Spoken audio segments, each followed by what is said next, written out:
여긴가? 남자는 허름한 건물을 올려다보았다. 건물의 2층에는 어떤 간판도 없었다. 남자는 돌아갈까 고민했지만 친한 친구가 알려준 것이기에 사기는 아니라고 믿었다. 그래서 그는 코를 찌르는 찌린내에 돌아가고 싶은 자신을 타이르며 계단을 올라갔다. 2층에는 사전에 들었던 대로 기묘한 향이 나는 입구가 있었다. 헷갈리지는 않았지만 문도 없고 초인종도 없었다. 남자가 인기척을 내려고 헛기침을 했을 때였다. 들어오세요. 뒤에는 언제 왔는지 모를 여자가 가만히 그를 올려다보고 있었다. 창백한 피부에 불길할 정도로 검은 헝클어진 머리. 아름다운 얼굴을 가졌지만 어쩐지 그게 비인간적으로 느껴져 남자는 자신도 모르게 한 발짝 뒤로 물러섰다. 무슨 일로 오셨어요? 여자는 고양이가 웃는 것 같은 표정으로 그를 훑어보았다. 남자는 투덜대었다. 점쟁이면 그 정도는 알아야 할 것 아닌가? 웃으면서 접힌 눈이 서서히 제 크기를 되찾는다. 들어가서 이야기하는 건 어떤가요? 애교 섞인 목소리가 마음을 녹인다. 남자는 홀린 듯이 여자를 따라 들어갔다. 겉에서 봤을 때는 구질구질해 보이기만 했던 건물은 안으로 들어오자 꽤나 깔끔한 모습을 하고 있었다. 앉으세요. 여자는 향이 좋은 차를 내놓았다. 방금까지 기분이 좋지 않던 남자는 차의 향을 맡으며 입을 열었다. 요즘 이상한 일이 일어나고 있어서 왔어. 어떤 이상한 일이요? 남자는 이마를 찌푸리며 지난 한 달간 있던 일을 떠올렸다. 지난 한 달간 다른 차에 치일 뻔하고 아들은 떨어지는 화분에 머리를 맞을 뻔했다. 아내는 팔이 부러지고 자신은 최근 맺게 되었을 계약이 취소되었다. 그렇군요. 이거 마가 낀 것 아닌가? 글쎄요. 제게는 당신 주변을 돌고 있는 어떤 혼이 보이긴 합니다. 그러면 당장 쫓아야지. 귀신은 믿지 않았지만 남자는 저도 모르게 호통치듯 소리 질렀다. 갑자기 소리 지르는 모습에 흠칫 떨만한데도 여자는 평안한 모습으로 담담히 말을 이을 뿐이었다. 하지만 다르게 생각하셔야 해요. 저는 그게 나쁜 일이라고 생각하지 않아요. 따님은 차에 치일 뻔했지만 결국 차에 치이지 않았고, 아들은 화분을 맞지 않고 비껴갔고, 아내는 죽었을 뻔한 일이 팔만 부러지고 끝난 것이라고. 계약에 관해서는 제 생각에는 관련 없는 일 같은데요. 사람과 사람의 일에 귀신은 끼어들 수 없어요. 지금 그걸 말이라고 하는 건가? 긍정적으로 생각하라고? 그런 뜻이 아니에요. 당신 주변에 있는 혼 덕분에 나쁜 일들이 비껴나간 것이라는 말을 하고 있는 거예요. 남자는 여기 올 때까지만 해도 자신에게 뭐가 붙어 있는지, 무슨 일이 일어난 것인지 전혀 궁금하지 않았지만 갑자기 호기심이 일었다. 그 혼은 누군데? 여자는 눈을 접으며 웃었다. 그 말에 맞장구 치듯 바람이 불지 않는데도 방울소리가 들린다. 등골을 무언가 타고 오르는 것이 느껴졌다. 지옥에 떨어진 사람이요. 지옥? 그런 게 어디 있다고 그래? 두려움 비슷한 느낌을 느꼈으나 지옥이라는 말에 짜게 식었다. 남자는 지옥을 믿지 않았다. 원한다면 그 혼을 당신 주변으로부터 떼어드릴 수 있는데 어떻게 하시겠어요? 지금은 아직 힘이 없어서 떼기 편할 텐데. 아니 됐어. 그 말이 맞다면 날 도와주는 영혼인 건데 나쁠 리가 없잖아. 그래요. 그렇다면 오늘은 이만 돌아가셔도 되겠네요. 만약 그게 스스로 몸을 물어뜯으면 저에게 오세요. 무당은 뚱딴지 같은 소리를 하며 후후 웃었다. 아직 더 물어보고 싶은 게 있는데 마른 입술을 적시며 남자가 무당의 팔목을 붙잡았다. 유난히 흰 손목은 보드라웠다. 아니요, 당신이 뭘 물어볼지 알아요. 대답부터 하자면 전 관심 없어요. 아쉽다는 표정을 노골적으로 지으며 남자가 입맛을 다셨다. 그래, 상담료는 얼마를 내면 돼? 아직은 그 혼이 이 세계에 별 영향을 끼치지 못하는 정도니까 5만 원이에요. 6시 59분이면 이야기가 달라지겠지만 이봐, 내가 이래봬도 큰 회사의 사장이야. 더 줄 수도 있는데. 다음에 오시거든 더 내세요. 여자는 웃으며 문 밖을 가리켰다. 남자는 5만 원을 주고 집으로 돌아갔다. 자정. 눈을 떴을 때에는 한밤중이었다. 풀벌레 소리조차 나지 않는 적막함 속에서 눈을 떴다. 아, 드디어 눈을 떴네. 안녕 누나. 여기가 어딘지 알아? 고등학교 교복을 입은 남자애가 생글거리면서 내게 인사를 해왔다. 나는 주변을 보았다. 시계탑과 아담한 벤치 그리고 작은 호수. 녹슨 그네와 이끼가 더덕더덕 달라붙어 있는 낡은 조각상. 분명 본가 집 근처에 있던 공원이었다. 나는 분명 얼마 전까지 회사에 있었는데 이상한 것은 그것뿐만이 아니었다. 세상 모든 게 어째서인지 회색으로 보이기 시작한 것이다. 여긴 해오름 공원이잖아. 원래 이렇게 회색이었나? 누나도 여길 편하다고 생각했구나. 남자애가 웃음 찢자 그 아이의 눈은 실처럼 접혀 보이지 않게 되었다. 회색으로 변한 세상에서 회색의 얼굴을 보고 있자니 어쩐지 망연한 기분이었다. 무슨 소리를 하는지 모르겠어. 아, 이럴 때가 아니지. 얘, 혹시 내 가방 못 봤니? 집 가야 하는데. 못 봤어. 죽을 때 갖고 죽은 게 아닌가 본데. 그렇구나 하며 고개를 끄덕이려다가 이상한 단어가 있음을 깨닫고 되물었다. 죽다니? 몰랐어? 누나 죽었어. 내가 왜? 그건 누나가 기억해내야지. 하긴 기억 안 나는 게 많을 거야. 내가 말할 수 있는 건 누나는 죽었고 여기는 지옥이라는 거야. 지옥하면 보통 유황불에 타오르는 것이 아닌가. 지옥의 모습이 기껏해야 지방에 있는 공원의 모습이라면 상당히 허접하다 말할 수 있겠다. 지옥치고는 정겨운데? 일종의 배려지. 지옥에 온 사람을 위한. 생전에 가장 좋아하던 장소에 있을 수 있게 하는 자그마한 배려. 나는 믿기지 않아 다시 되물었다.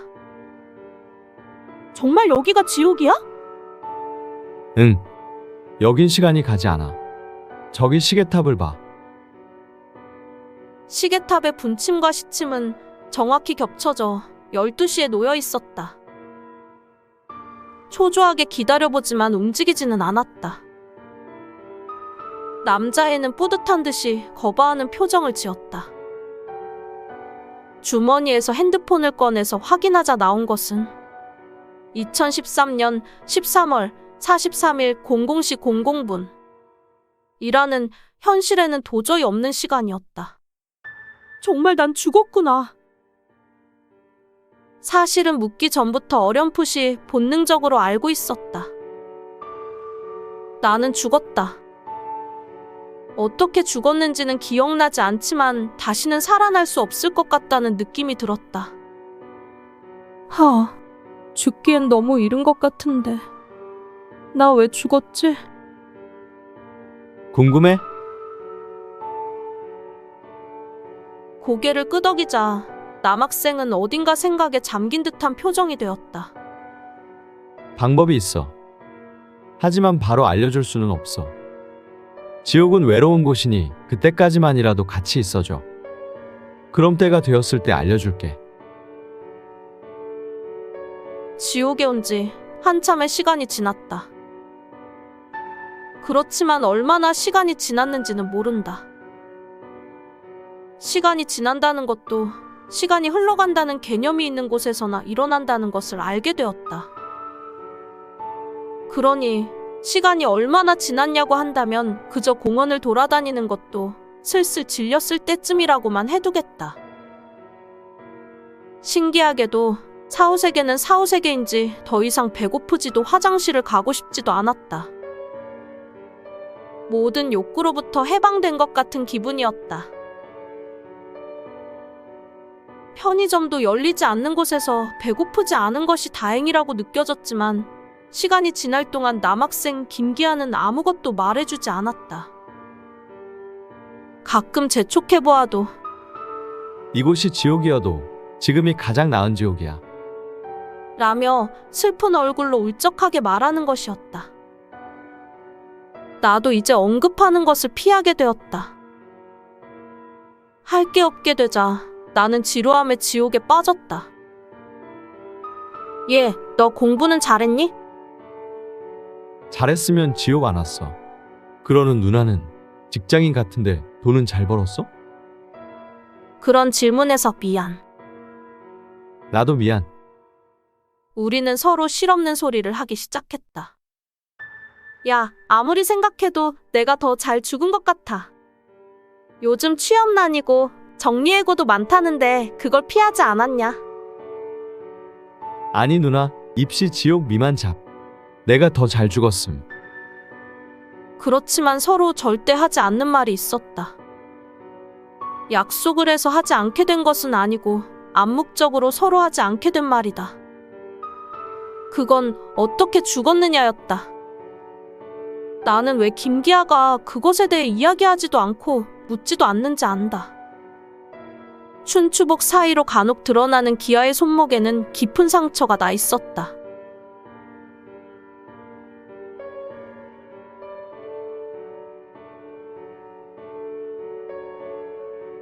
무료함. 나는 공원 말고 다른 곳으로도 가고 싶었다.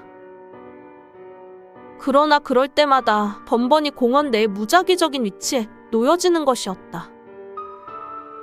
전부 지겨워. 볼멘 소리를 하자 기아가 물어왔다. 왜? 전부 다 그대로잖아. 변하는 게 없어. 지옥에서 변한다는 건 좋지 않은 거야. 왜 좋지 않은 건데? 미치거나 영원히 사라지거나 그 둘 중 하나거든. 여기는 지옥, 시간은 자정.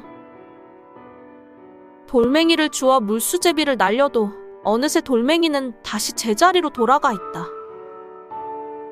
어두캄캄하고 회색인 세상에도 익숙해질 때쯤 그게 나타났다. 기아야, 저거 보여? 나도 모르게 흥분해서 말하자 기아는 차분하게 한숨 쉬었다. 나한텐 안 보여. 누나한테만 보일 거야. 저게 안 보여? 저게 뭔 줄 알고? 오랜만에 본 색깔은 감동스러웠다. 그래서 그만큼 안타깝기도 했다. 눈앞에 사람에게 나는 빛은 너무 아름다웠다. 색깔이 있는 사람이잖아. 아니야? 놀랄 일은 그것밖에 없을 텐데.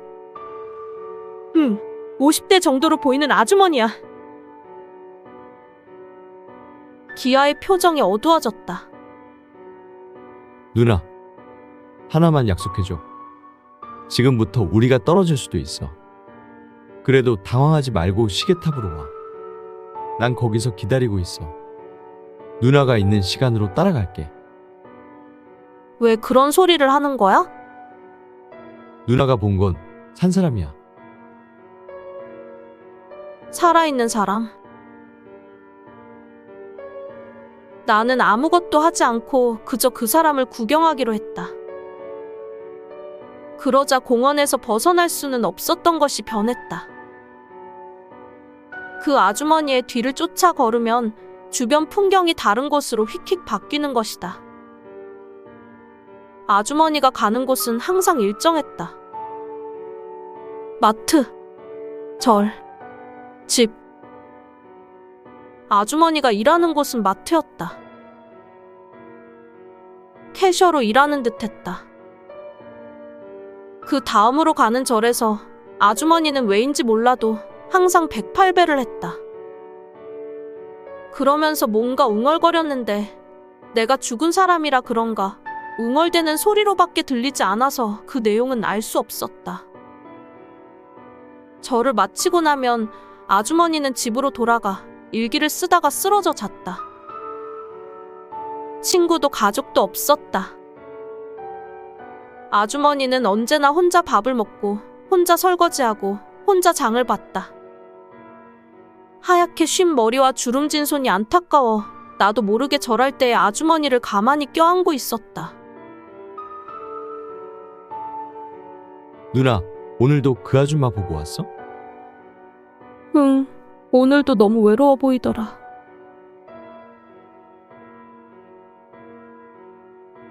그날은 드물게 아주머니가 기분 좋아 보이는 날이었다.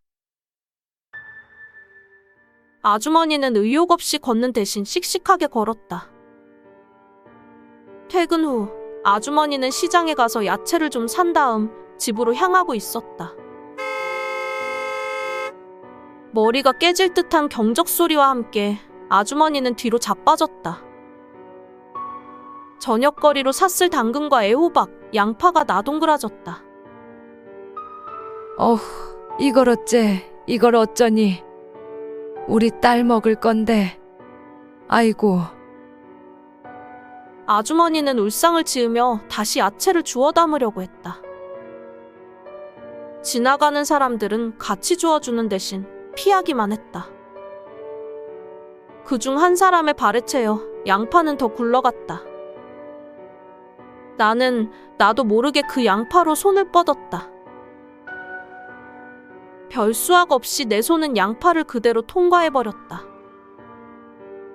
그래도 다시 힘을 줘서 양파를 쥐려고 해봤다. 약간의 흔들림만 있을 뿐 양파는 꿈쩍도 하지 않았다. 그래도 흔들리는 것을 보면 아주 안 움직이는 것도 아니다. 나는 다시 힘을 주고 이번에는 양파를 밀었다.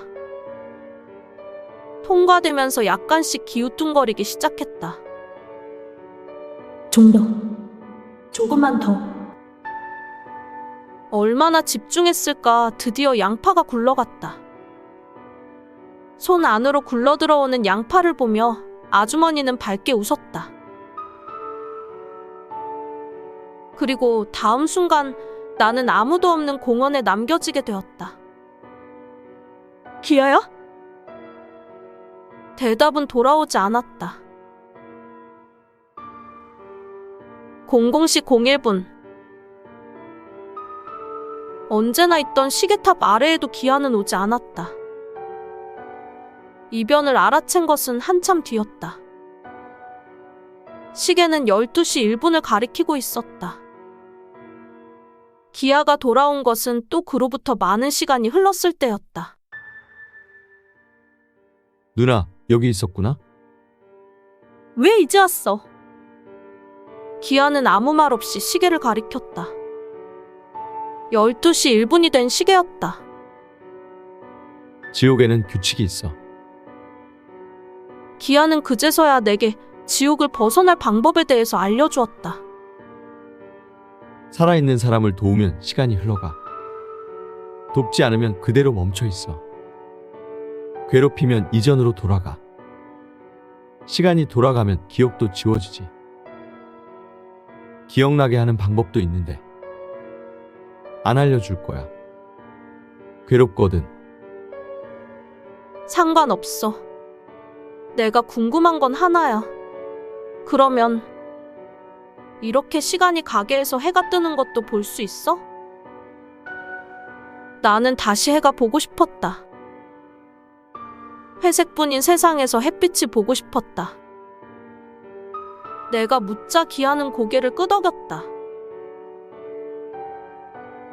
나는 계속 알게 모르게 아주머니를 도왔다. 알람에도 못 일어나는 날에는 발을 간지렸다. 계산 실수가 있을 때에는 동전을 떨어뜨렸다. 미성년자가 담배를 사러 오면 걔의 학생증을 슬쩍 꺼냈다. 아주머니는 내 작은 도움이 있을 때마다 알아차렸는지는 몰라도 그 작은 도움에도 너무나도 고마워하며 눈물을 글썽였다. 1시에 오자. 보이는 사람이 바뀌었다. 예전엔 분명 아주머니였는데 1시가 되자마자 소년의 모습이 비치기 시작한 것이다.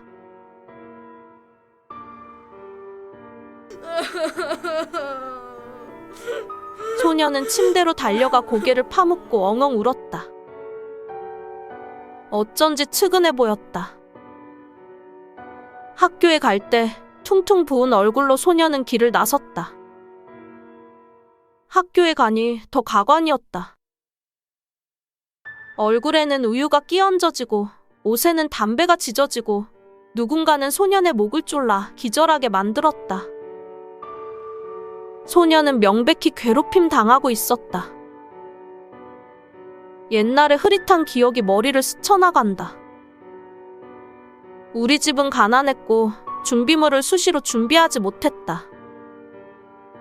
나는 엄마에게 준비물 살 돈을 달라고 하는 것조차 미안해서 그냥 말하지 않았다. 학교에 가면 선생님은 그것도 못 사냐며 날 비웃었고 아이들은 나를 거지라고 놀렸다. 그때 나는 어떻게 했었지? 맞아, 그냥 맨날 고개 숙이고 학교를 다녔다. 저 소년처럼. 나는 눈앞에 소년이 어릴 때의 나처럼 보여 도와주고 싶었다. 진심으로. 나는 소년의 마니또가 되어주기로 했다. 이열치열이라고 괴롭힘에는 맞괴롭힘이다. 우유를 끼얹는 애의 우유는 미리 터트려버렸고 담배빵을 한 애의 라이터는 훔쳐내었다. 소년의 목을 조른 애는 내 머리카락으로 슬슬 목을 휘감았다. 터진 우유로 나는 느리게 글씨를 썼다. 죽어. 훔친 라이터는 모아다가 개의 사물함의 긴 머리카락과 함께 기괴한 모양으로 세워두었다. 내 머리카락에 휘감긴 애한테는 틈만 나면 속삭였다. 너 계속 그러면 죽어? 그러자 괴롭힘은 눈에 띄게 사라졌다. 귀신이라는 것도 마냥 나쁘지는 않은 것 같다.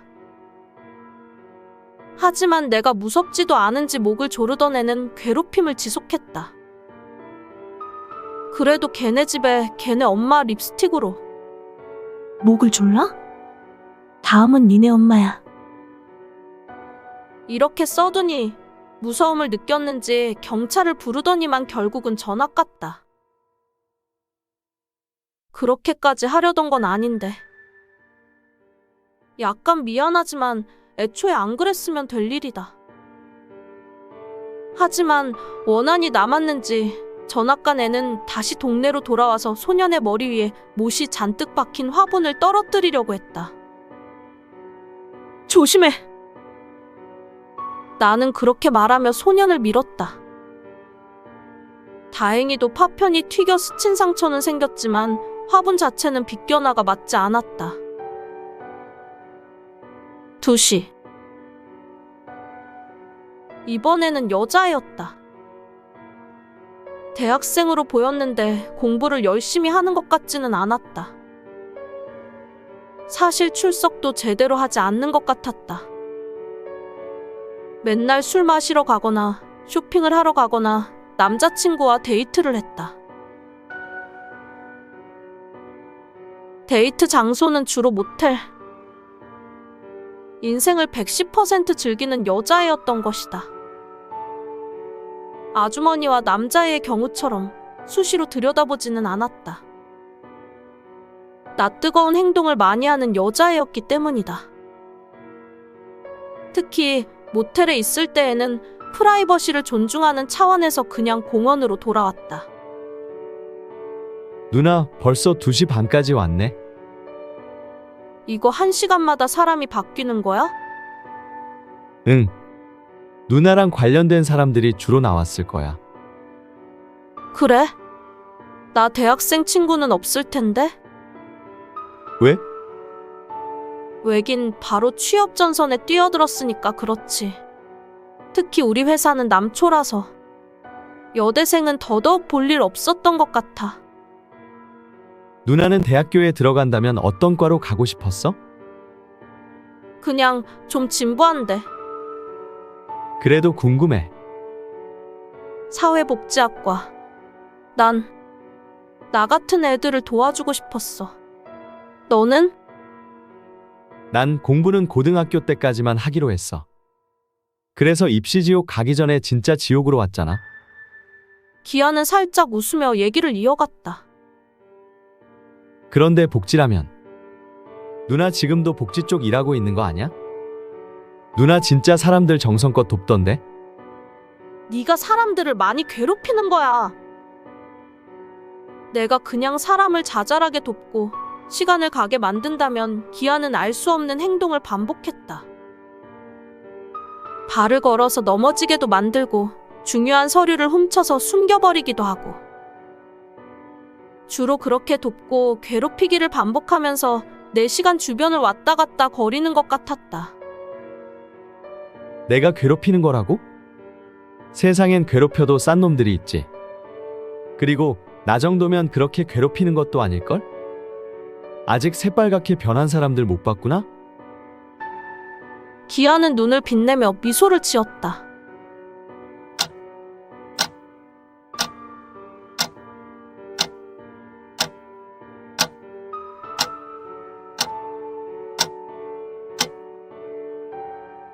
셋이. 다음은 어떤 중년 남자였다. 남자는 회사의 높은 직책에 앉아 있었다. 늘 두통을 느끼며 약을 먹었고 가족들과는 그다지 화목한 것 같지 않았다. 업무 중간중간 전화를 걸어도 아내는 받지 않고 퇴근하고 들어와도 그저 고개만 까닥일 뿐이었다. 처음으로 봤었던 아주머니가 떠올랐다. 외로웠던 그 아주머니. 가족이 있어도 외롭다는 건 뭔가 슬프다는 생각이 들었다. 나는 중년 남자를 도울 방법을 생각해냈다. 남자는 가족을 위해서 일했다. 그렇지만 가족들은 알아주지 않는다. 나한텐 아버지가 없으니까 잘 모르겠지만 남자의 아버지로서의 마음을 알려줄 수 있다면 좋겠다는 생각이 들었다. 남자가 보지 않는 새에 나는 매일 편지지를 책상 위에 올려놓았다. 남자는 처음에는 편지지를 치워버렸지만 어느 날부터는 무언가를 끄적이기 시작했다. 하지만 어째서인지 남자는 그 편지를 보내지 않고 책상 한켠에 쌓아두었다. 나는 그 편지를 붙여버리기로 했다. 처음에 양파를 굴릴 때만 해도 물체를 잘 움직일 수 없었지만 이제는 편지를 만지고 놓을 수 있을 정도로 힘이 세져서 가능한 일이었다. 나는 책상 위에 놓인 쓰인 편지지를 집어들고 남자의 마음이 향하는 곳으로 가도록 집중했다.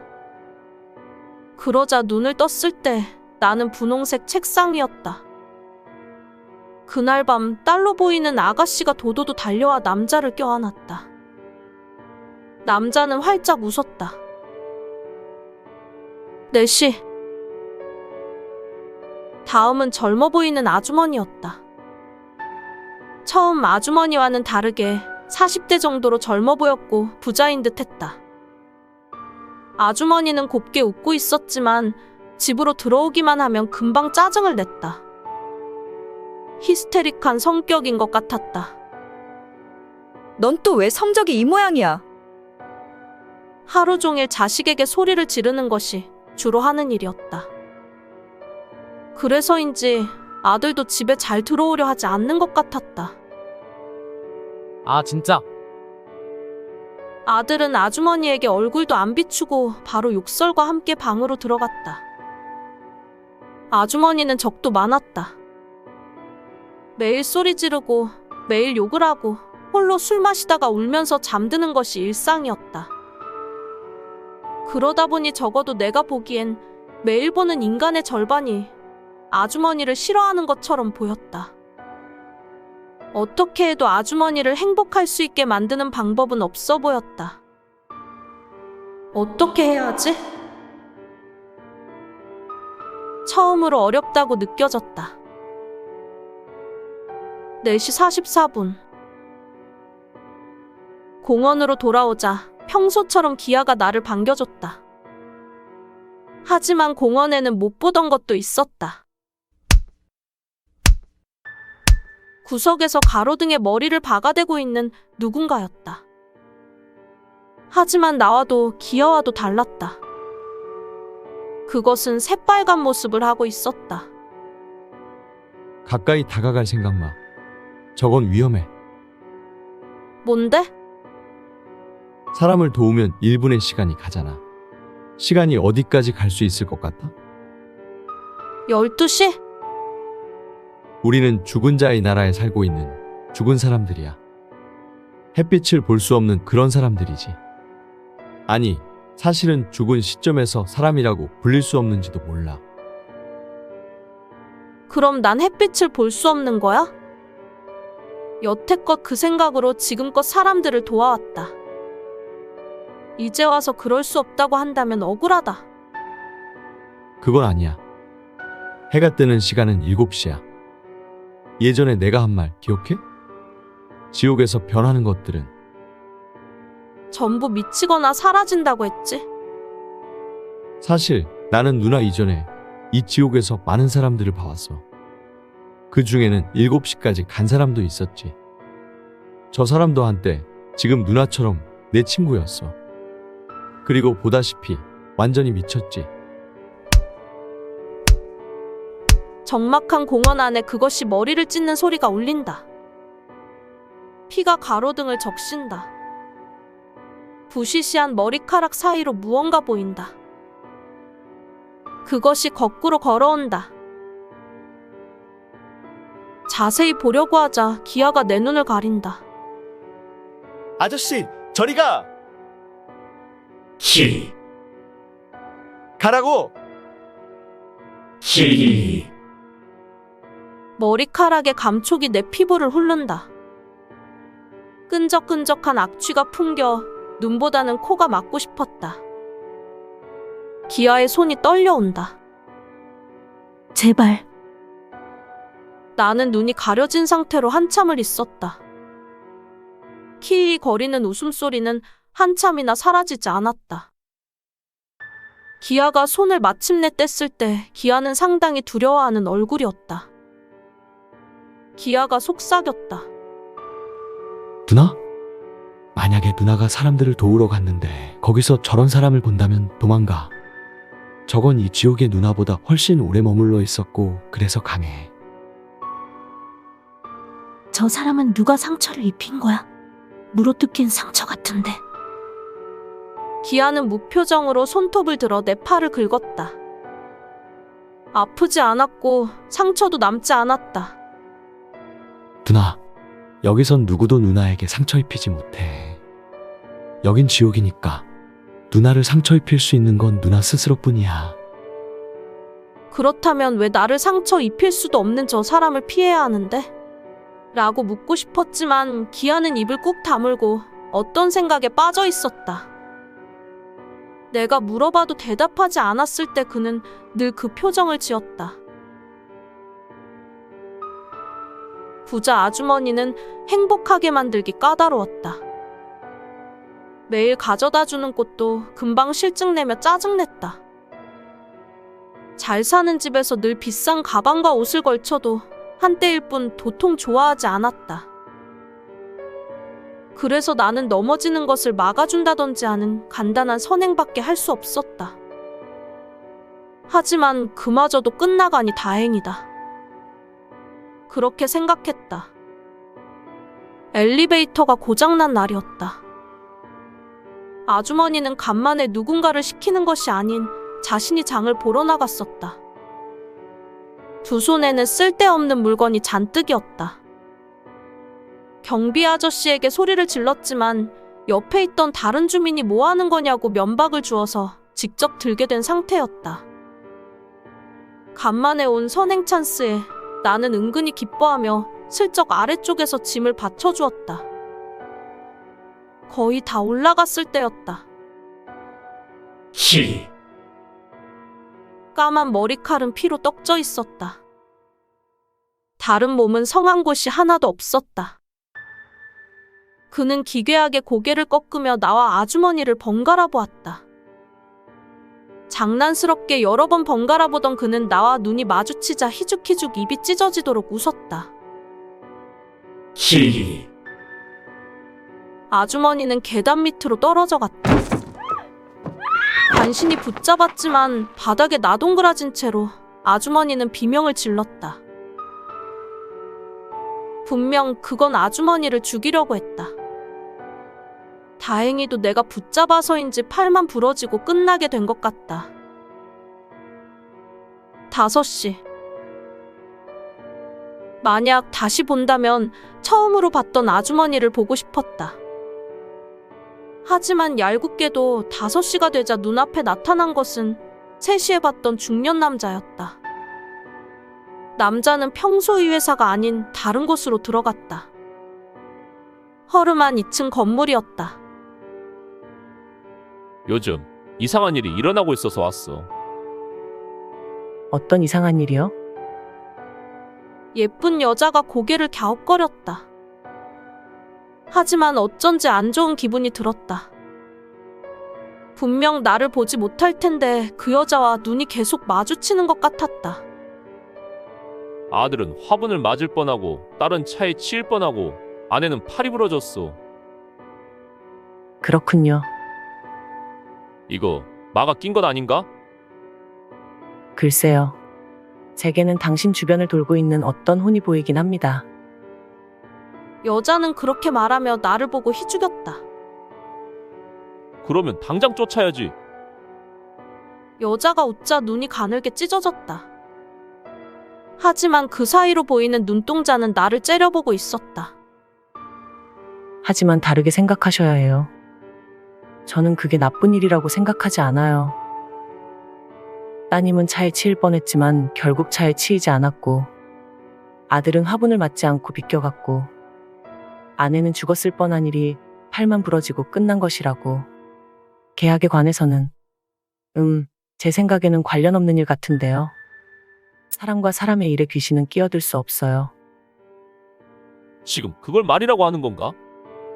긍정적으로 생각하라고? 그런 뜻이 아니에요.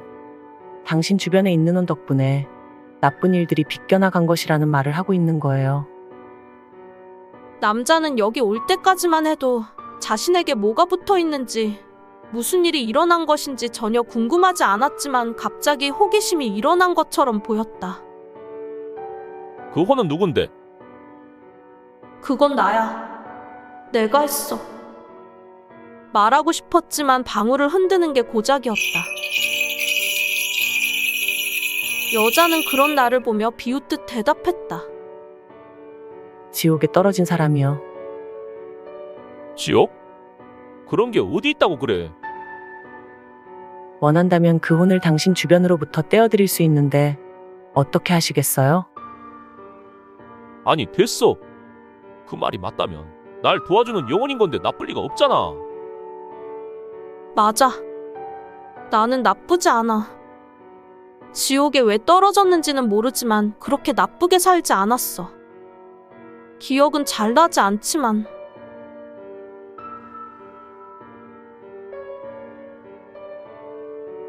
(5시 44분) 기아는 가만히 돌아온 나를 보다가 입을 열었다. 누나도 그년을 만났구나? 그년? 응. 그녀는 항상 우릴 방해해. 봐, 저기 시계탑에. 시계탑에는 여태 보지 못했던 게 있었다. 눈이었다. 우릴 보고 있어. 그 무당년. 중년 남자를 돕는 건 별것 없었다. 업무에 대해 약간의 도움을 주게 되면 시간이 펑펑 갔다. 그 와중에 남자에 대한 사실을 몇 개 더 알게 되었다. 남자의 아들은 왕따를 당하고 있었다. 남자의 딸은 대학을 다니고 있었고 유학을 보내달라고 조르고 있었다. 남자의 아내는 남자의 불륜을 알고 있었다. 그리고 내가 도왔던 사람들은 첫 번째 가난하던 아주머니를 제외하고 전부 남자의 가족이었다.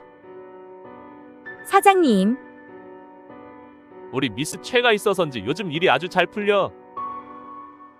앳되어 보이는 예쁜 아가씨가 눈웃음을 친다. 남자는 희죽거리며 아가씨의 엉덩이를 주물떡거린다. 내가 보냈던 편지는 불륜사랑 편지였던 것이다. 그걸 알고 나니 상당히 기분이 나빠졌다. 하지만 돕는 일을 멈출 수는 없었다. 나는 햇빛이 보고 싶다. 6시. 6시에 들어서자 회색 세상이 약간은 밝아졌다. 빨리 햇빛을 보고 싶어졌다. 그리고 한 가지 더 좋은 소식이 있었다. 다시 첫 번째 아주머니가 내 앞에 보이기 시작한 것이다. 누나, 기아가 어두운 표정으로 입을 떼었다. 이제 난 여기서부터는 따라가지 않을 거야. 나는 다시 자정에서 기다릴게. 7시까지 가고 못 가더라도 언제든지 내가 있는 곳으로 돌아와. 지금까지 도와줘서 고마워. 나는 기아를 껴안았다. 상처가 남아있는 기아의 팔목을 쓰다듬었다. 나 사실 알아. 여기 실은 자살한 사람들이 오는 지옥이지? 나도 여기 자살해서 왔던 거지? 기억은 나지 않는다. 어쩌면 내가 일부러 잊은 것일지도 모른다. 하지만 그랬을 것 같다. 이 지옥은 자기 자신을 죽인 사람들이 오는 곳이라. 자기 자신 외에는 상처를 낼 수 없는 거였겠고. 응, 맞아 누나. 너는 나이도 어린 게 왜 벌써부터 이런 곳에 왔어? 응? 누나도 여기 왔으면서 나한테만 그러지 말지. 그래, 난 바보였어. 좀 더 열심히 살아볼걸. 그래서 여기 오지 말걸. 누나를 이해해. 지금까지 고마웠어. 정말 고마웠어. 난 네 덕분에 꼭 7시로 갈 거야. 가서 사라지더라도 영영 태어나지 못하더라도 햇빛을 볼 거야. 아니야. 고마운 건 나지. 그렇게 말을 흐리며 기아와 작별 인사를 하게 되었다. 가난한 아주머니. 아주머니는 마트에서 캐셔 일을 한다. 아주머니가 사는 달동네는 어느새 눈이 소복히 쌓여 있었다. 나는 밖으로 나가 눈을 쓸었다. 닦인 길을 보며 아주머니는 손 모아 중얼댔다. 고마워요. 아주머니가 일어나지 못하는 날은 나는 발바닥을 간지려 아주머니를 깨웠다. 시. 어느 날 새빨간 그것이 다시 나타났다. 나는 그것이 더 이상 무섭지 않았다. 그것도 한때 나와 같은 인간이었고 나를 상처 입힐 수 없다는 것을 알게 되었으니까. 그것은 아주머니를 향해 느릿하게 다가갔다. 나는 그것을 째려보며 어깨를 물어뜯었다. 상처는 나지 않았다. 그렇지만 아주머니에게서는 떨어뜨릴 수 있었다. 힐리. 잊지 마. 기억해. 고통과 함께 넌 기억할 거야. 이상한 말과 함께 그것은 사라져갔다. 아주머니는 늘 일기를 썼다. 날이 조금씩 밝아지면서 이제는 글씨도 조금씩 읽히기 시작했다. 읽어보지 않으려고 했지만 너무 궁금했다. 나는 결국 아주머니의 일기를 훔쳐봤다. 지혜야, 너무 보고 싶다. 거기엔 내 이름이 쓰여 있었다. 해오름 공원. 우리 집은 돈이 없었다. 그래도 행복은 있었다.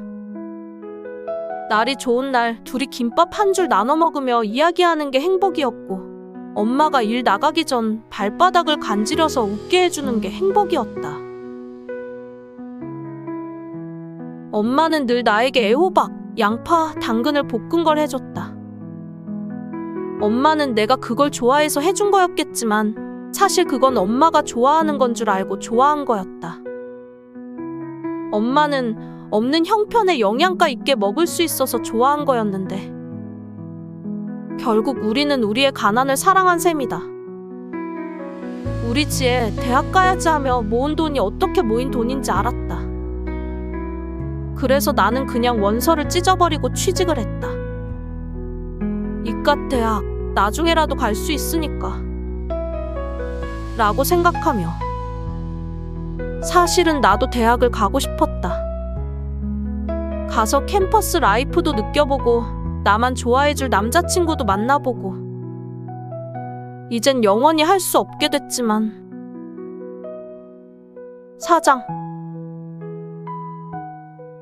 사장은 좋은 사람이었다.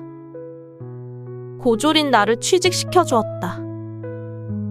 월급도 나쁘지 않았다. 나는 월급을 모아서 하고 싶은 게 있었다. 날이 좋은 날, 새해가 뜰 때 일출 보러 엄마랑 여행 한번. 그게 그렇게 가고 싶었다. 술.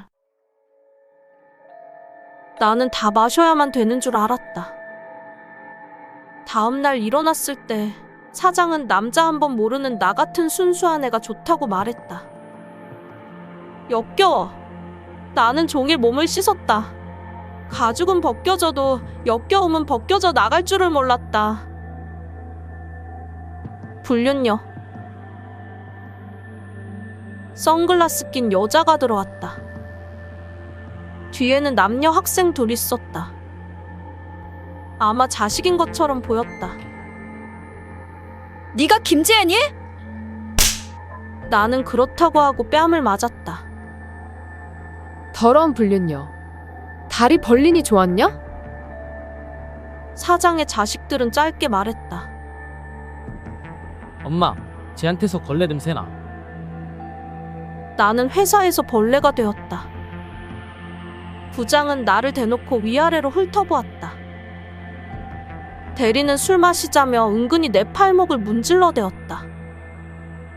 여직원들은 내가 오면 이야기를 하다가도 흩어졌다. 엄마에게 전화를 걸자. 딸, 회사는 어때? 라고 다정하게 말을 걸어온다.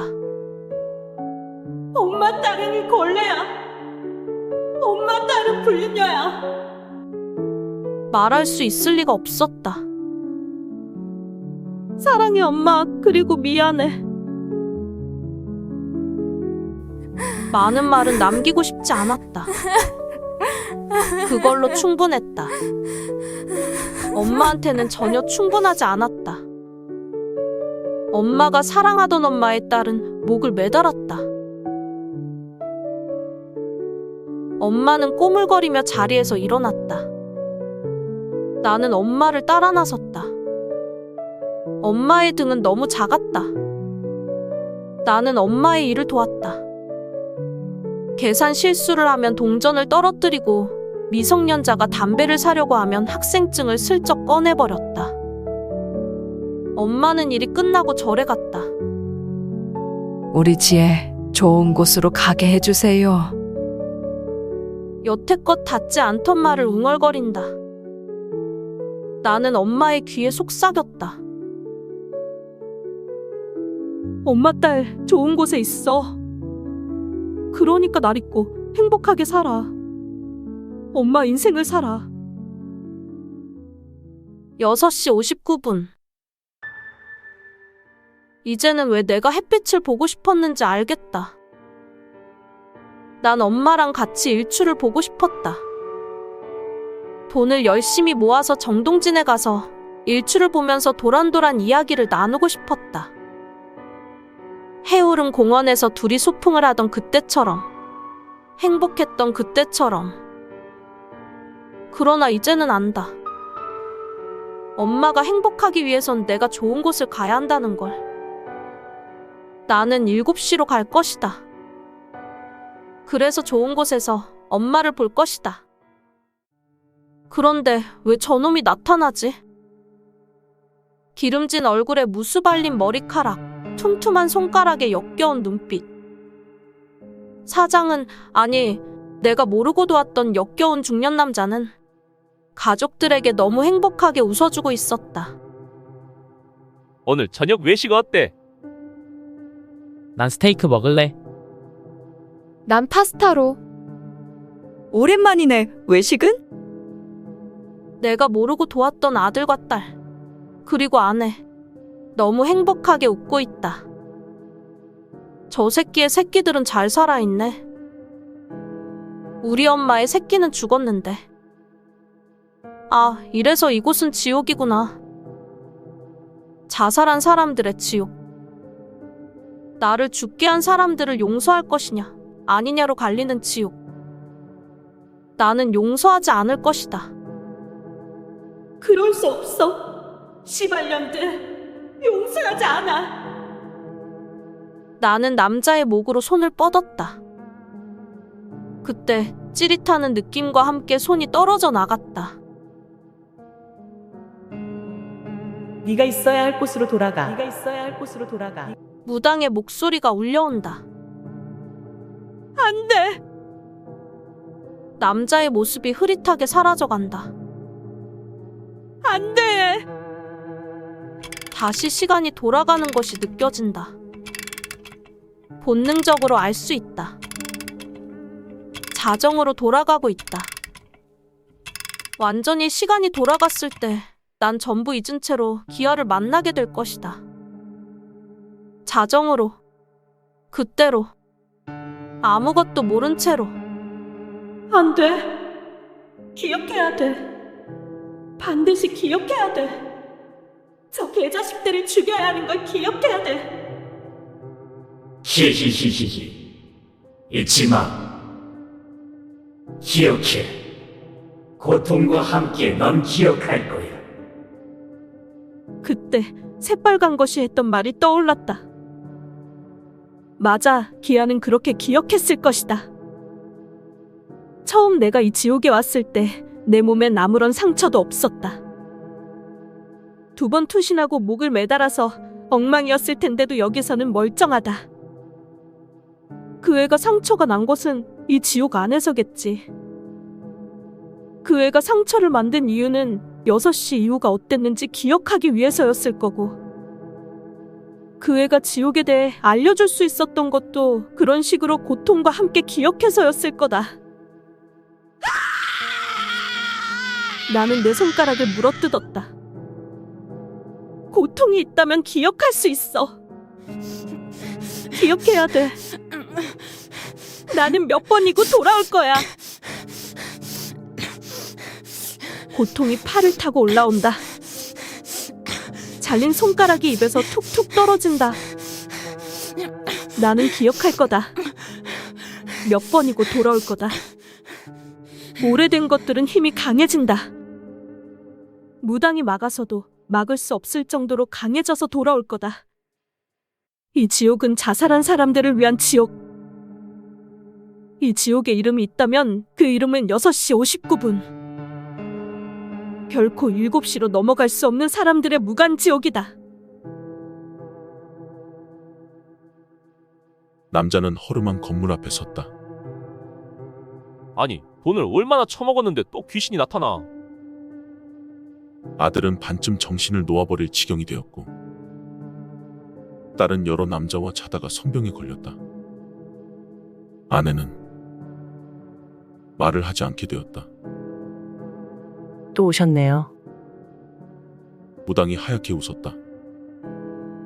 5천만 원을 받아먹어 놓고는 제대로 해결하네? 이미 3번이나 쫓아드렸습니다. 계속 쫓아오는 건 그만큼 원한이 깊어서겠죠. 제대로 쫓아내.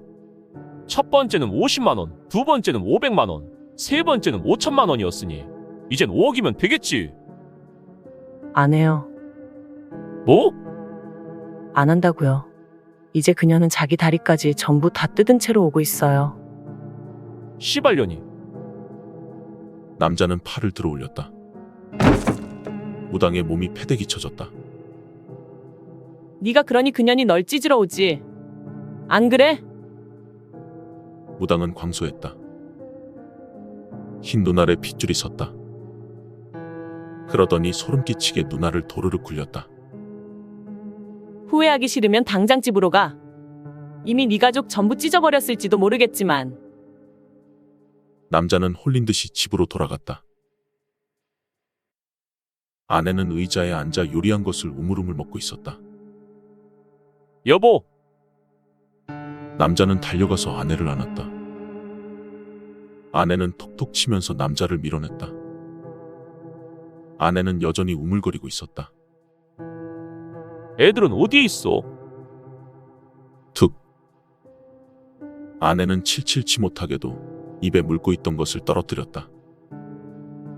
남자는 휴지를 뽑아들어 그것을 훔쳐들었다. 어? 그것은 발가락이었다. 툭 투둑. 아내는 입을 벌렸다. 아니, 아내가 아니었다. 아내의 모습을 한 무언가였다. 그 무언가는 입에서 끝없이 살점을 떨어뜨렸다. 뭉개진 손과 머리가 보였다. 언젠가 회사 앞에서 봤던 모습이었다. 떨어져 죽으려다 실패해 목매단 시체. 그는 그걸 이미 한 번 본 적이 있었다. 그 모습을 본 클라이언트가 기절해서 계약이 취소되어 재수없다고 생각했었다. 입에 있던 것을 전부 뱉어낸 그것은 제대로 말을 하기 시작했다. 시발년들, 시발년들. 의자에서 내려와 쓱쓱 바닥을 기었다. 남자는 뒷걸음질 쳤다. 공중에 매달린 발이 어깨를 건드렸다. 차마 뒤돌아보지 못한 채로 그는 그것이 기어오는 것을 바라보았다. 엄마, 미안해. 이윽고 그림자가 집안을 삼켰다.